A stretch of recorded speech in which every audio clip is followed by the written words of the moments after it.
इतना सन्नाटा क्यों है भाई? चपरासी से लेकर के चीफ जस्टिस ऑफ इंडिया से लेकर के जनरल तक, चपरासी से लेकर के चेयरमैन तक, भाई खामोशी क्यों है भाई? एक सन्नाटा है देश। अगर ये घटना ठाकुर या किसी पंडित या किसी ऊंचे जाति का जज होता, उस वकील का अभी तक जो है अंतिम संस्कार हो जाता या देश में आग लग जाती। देखिए,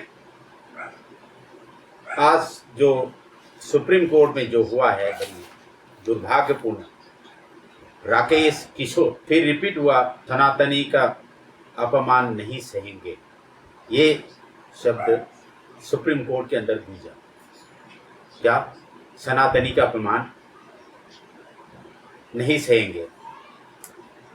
दोस्तों, 15 साल से प्रैक्टिस कर रहा था एक वकील, ये कोई छोटा मोटा कोई बच्चा नहीं था, कोई नादान, कोई नौजवान नहीं था। करीब 50 से 60 के बीच में होगा उसकी उम्र। 15 साल से, यानी कि 2011 से वो सुप्रीम कोर्ट में AOR, एडवोकेट ऑन रोल। दोस्तों, उन्होंने डेमोक्रेसी का और मानवता का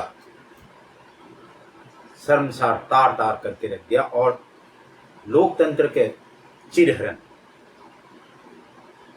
जो पास जो हमारा जो चीफ जस्टिस था, उन्होंने जो न्यायमूर्ति की जो आंखों से पट्टी हटाया था, लेकिन उस न्यायमूर्ति के सामने न्यायमूर्ति के ऊपर जूता फेंका। न्यायमूर्ति के आंखों से पट्टी हटवाया था और उसी न्यायमूर्ति के ऊपर, उसी न्यायमूर्ति के सामने जूता फेंका। ये सिर्फ उस चीफ जस्टिस गवई के ऊपर नहीं फेंका, ये पूरे देश के मुंह पे जूता फेंका है। अगर ये chief justice Gavai schedule caste नहीं होता, ये ठाकुर या कोई ऊंचे जाति का होता, कोई ब्राह्मण होता, कोई जनरल कास्ट का होता, उस वकील का अभी तक बूटे बूटे गिनती नहीं होना, टुकड़े टुकड़े में जो है बेलचे से उठाता उसको। देश में ऐसे जो तबाही आता, जैसे आप अंदाजा कर सकते हो। खामोशी है, फिर भी खामोश है सुप्रीम कोर्ट की। और ये सुप्रीम कोर्ट ने अपनी अब बुलाया गया मुसीबत है। तो जस्टिस रंजन गोगोई और 4 जजों के साथ मिलकर सुप्रीम कोर्ट के आंगन में सुप्रीम कोर्ट से भारत सरकार से गुहार लगा था, democracy in danger, democracy in danger. आज वो साबित हो रहा है।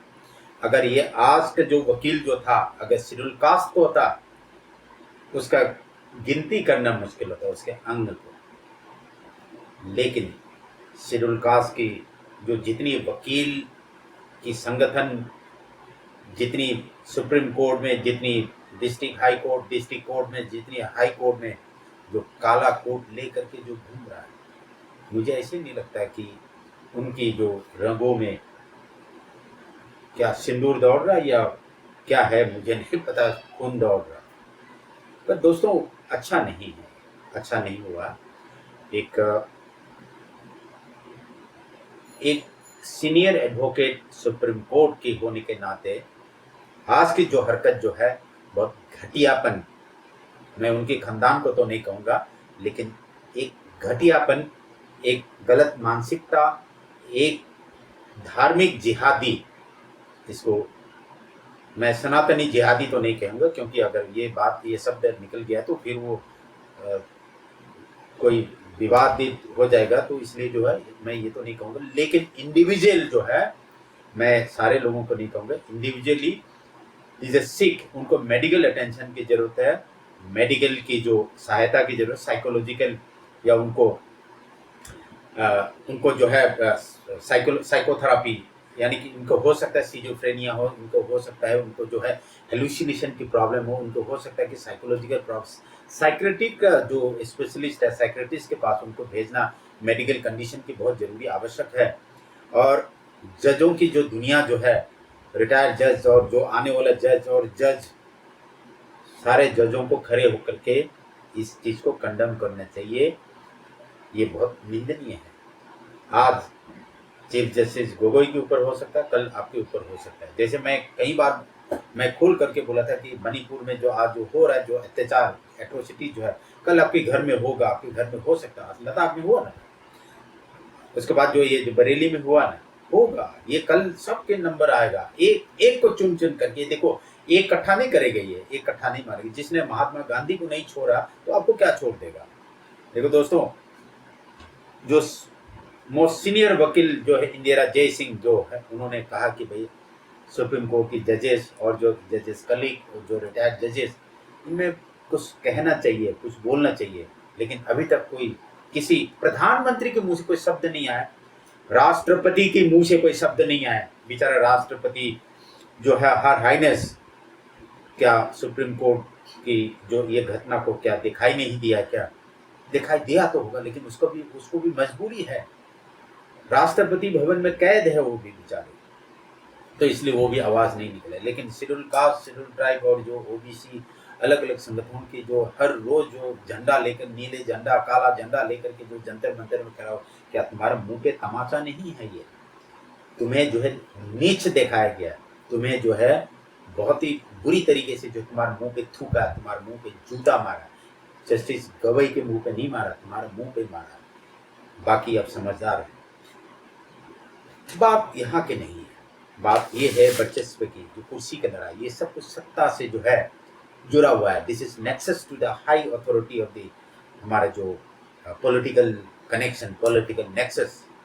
आज से कुछ दिन, महीना भी नहीं, कुछ दिन पहले, कुछ हफ्ता पहले एक एक एक एक अनपढ़ गंवार जो एक बाबा जो है, उन्होंने कहा कि भाई तुम्हारा साथी परवा दें, तुम कुर्सी क्यों तोड़ रहे हो, इनसे कनेक्ट करो। अनिरुद्धाचार्य एक 7 पास। देखो, अगर वो ब्राह्मण नहीं होता तो एक चपरासी की आवेदन के लायक नहीं होता। उसका एक चपरासी का आवेदन के लिए भी उसका जो योग्यता जो है, शिक्षा योग्यता जो है 10वीं पास चाहिए होता है। एक धोबी यानी कि या माली का भी जो अगर आप नौकरी का आवेदन करते हो सरकारी, वो भी 10वीं पास की जरूरत होता है। तो दोस्तों, उस अनिरुद्धाचार्य की आप उस वीडियो को अब देखना। उसने कहा कि क्या तुम्हारा साथी भरवा दें? एक 30 साल के लड़का चीफ जस्टिस ऑफ इंडिया को कह रहे हैं तुम्हारा साथी भरवा दें। यानी कि पहले से ही इशारा दे चुका था कि तुम्हारे ऊपर खतरा मंडरा है, या कहीं ये तो नहीं होगा, क्या नाम है, जस्टिस लोया की तरह अगर तुम मुंह खोलेगे तो इस तरीके से डर लग रहे हो। देखिए जस्टिस साहब, मुंह खोलिए, तुम्हारा खामोशी डेमोक्रेसी का हत्या है। आपकी खामोशी डेमोक्रेसी का हत्या है, लोकतंत्र की हत्या है। कुछ कहो। इस एडवोकेट राकेश किशोर के लाइफ टाइम बैन कर दिया गया। लाइफ टाइम बैन करने से क्या होगा? 4 साल के बाद अपील करेगा, भूल जाएगा जनता की, आप पे भी याददाश्त नहीं रहेगा, क्योंकि आप तो रिटायर हो जाएगा, आपको कोने पे धकेल के बैठा दिया जाएगा। वही शूद्र की, वही शेड्यूल कास्ट के जो हस्र जो है ट्रीटमेंट जो तुम्हारा साथ होगा, क्योंकि उसके बाद तुम्हारा रिटायरमेंट तो जो है 2-3 महीने रह गया, उसके बाद तुम्हें शेड्यूल कास्ट शूद्र कहला जाएगा। माननीय चीफ जस्टिस, कुछ कहो, कुछ करो। ये जो राकेश किशोर कुछ दिन के बाद अब रिटायर होते अपील करेगा सुप्रीम कोर्ट में, उसका बैन हट जाएगा।